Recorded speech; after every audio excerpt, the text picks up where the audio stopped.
Hi, boys and girls. It's Mrs. Wallace. Today, I would like to read you a story called Cloudy with a Chance of Meatballs. It's one of my favorite stories when I was growing up, and I hope you enjoy it just as much as I do. Cloudy with a Chance of Meatballs, written by Judy Barrett and drawn by Ron Barrett. We were all sitting around the big kitchen table. It was Saturday morning, pancake morning. Mom was squeezing oranges for juice. Henry and I were betting on how many pancakes we each could eat, and Grandpa was doing the flipping. Seconds later, something flew through the air, headed toward the kitchen ceiling, and landed right on Henry. After we realized that the flying object was only a pancake, we all laughed, even Grandpa. Breakfast continued quite uneventfully. All the other pancakes landed in the pan, and all of them were eaten, even the one that landed on Henry. That night, touched off by pancake incident at breakfast, Grandpa told the best tall-tale bedtime story he'd ever told.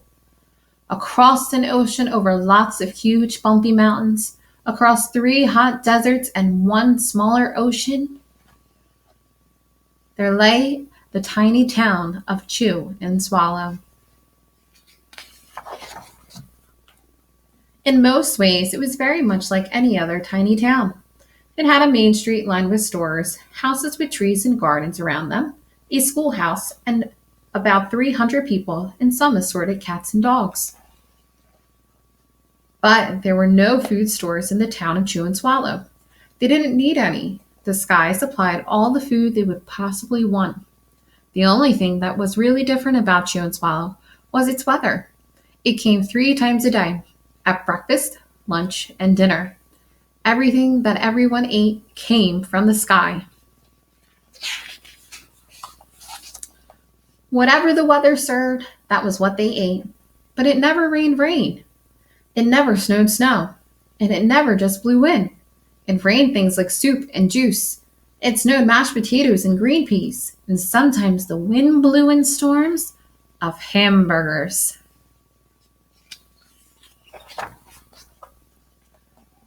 The people could watch the weather report on television in the morning, and they would hear a prediction for the next day's food.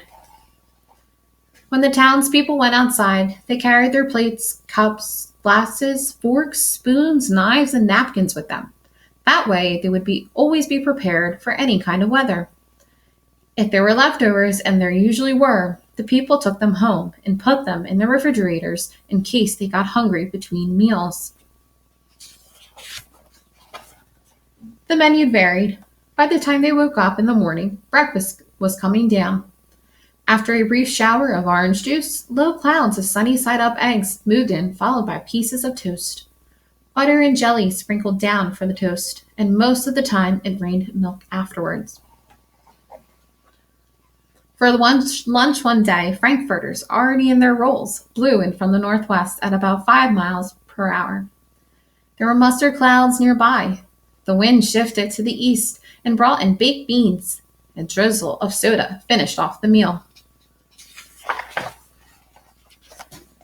Dinner one night consisted of lamb chops becoming heavy at times, with occasional ketchup. Periods of peas and baked potatoes were followed by a gradual clearing, with a wonderful jello setting in the west. The sanitation department of Chew and Swallow had rather an unusual job for a sanitation department. It had to remove the food that fell on the houses and sidewalks and lawns. The workers cleaned up things after every meal and fed all the dogs and cats. Then they emptied some of it into the surrounding oceans for the fish and turtles and whales to eat. The rest of the food was put back into the earth so the soil would be richer for people's flowers gardens. Life for the townspeople was delicious until the weather took a turn for the worse. One day there was nothing but gourds and gaga cheese all day long. The next day there was only broccoli, all overcooked. And the next day there were Brussels sprouts and peanut butter with mayonnaise. Another day there was pea soup fog. No one could see where they were going, and they could barely find the rest of the meal that got stuck in the fog. The food was getting larger and larger, and so were the portions. People were getting frightened. Violent storms blew up frequently. Awful things were happening. One Tuesday, there were a hurricane of bread and rolls all day long and into the night. There were soft rolls and hard rolls, some with seeds and some without. There was white bread and rye and whole wheat toast. Most of it was larger than they have ever seen bread and rolls before. It was a terrible day. Everyone had to stay indoors. Roofs were damaged and the sanitation department was beside itself. The mess took the workers 4 days to clean up, and the sea was full of floating rolls. To help out, the people piled as much bread as they could into their backyards. The birds picked at it for a bit, but it just stayed there and got staler and staler. There was a storm of pancakes one morning and a downpour of maple syrup that nearly flooded the town. A huge pancake covered the school. No one could get it off because of its weight, so they had to close the school.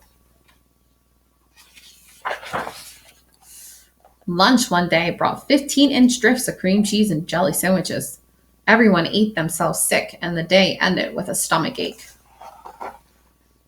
There was an awful salt and pepper wind accompanied by an even worse tomato tornado. People were sneezing themselves silly and running to avoid the tomatoes. The town was a mess. There were seeds and pulp everywhere. The sanitation department gave up. The job was too big. Everyone feared for their lives. They couldn't go outside most of the time. Many houses had been badly damaged by giant meatballs. Stores were boarded up, and there was no more school for the children.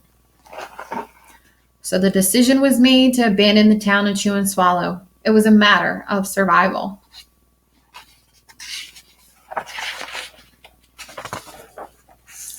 The people glued together the giant pieces of stale bread in sandwich style with peanut butter, took the absolute necessities with them, and set sail on their rafts for a new land. After being afloat for a week, they finally reached a small coastal town, which welcomed them. The bread had held up surprisingly well enough for them to build a temporary houses for themselves out of it. The children began school again, and the adults all tried to find places for themselves in the new land. The biggest change they had to make was getting used to buying food at the supermarket.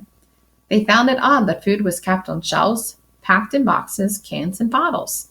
Meat that had to be cooked was kept in large refrigerators. Nothing came down from the sky except rain and snow. The clouds above their heads were not made of fried eggs. No one ever got hit by a hamburger again. And nobody dared to go back to Chew and Swallow to find out what had happened to it. They were too afraid. Henry and I were awake until the very end of Grandpa's story. I remember his goodnight kiss.